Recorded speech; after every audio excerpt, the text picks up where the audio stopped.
হার নামানা লড়াইয়ের আরেক নাম পাপিয়া।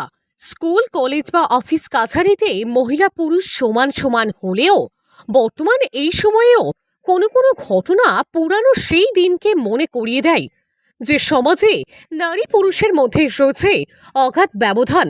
সেই ঘটনার সাক্ষী হাওড়ার পাপিয়া ঘোষাল। ফুটপাতে মহিলা চালাচ্ছেন ব্যবসা, কটূক্তি বদনাম ছিলই, সেসব তোয়াক্কা না করে উপেক্ষা করেই এগিয়ে যাওয়ার শপথ নিয়েছিল সে।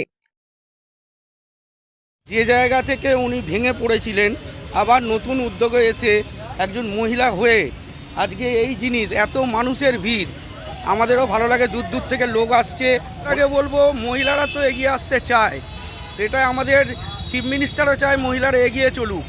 তার ওনার লড়াইকে প্রত্যেকটা মানুষের সাপোর্ট দেওয়া দরকার আছে, এটুকু আমি মনে করি।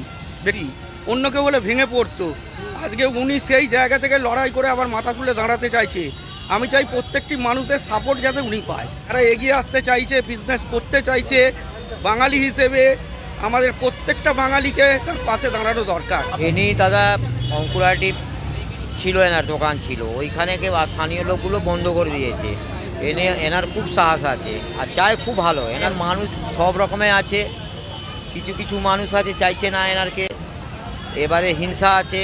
তারপরে ইনি লড়াই করে এবারে এইখানে এসেছেন, একদম ফাঁকা জায়গা, তাও দেখুন এনার ব্যবহার, এনার পরিচয়, এনার খুব ভালোবাসা, সবার সাথে সেলফি নিচ্ছেন, এনার মানে কোনো অসুবিধা নেই। আপনার কি খারাপ কিছু দেখেছেন? না না না না, খুব ভালো। এনার ভদ্রতা আছে, ভালো আছে এনার খুব ভালো। হালিমও এনি করছেন দারুণ। হ্যাঁ ভালো, এরম মহিলা দরকার তো। এনার মতনই মহিলা যদি হলে অন্য মহিলার সাহস হবে।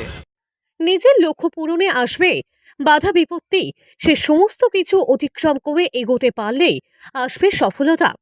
সে কথা ভেবেই দাঁতে দাঁত চেপে লড়াই করে চলেছে পাপিয়া। তাই বহু মহিলার অনুপ্রেরণা হতে পারে। চা বিক্রেতার কর্মজীবনের আগে বিভিন্ন কাজে অভিজ্ঞতা পার করে এসেছে সে।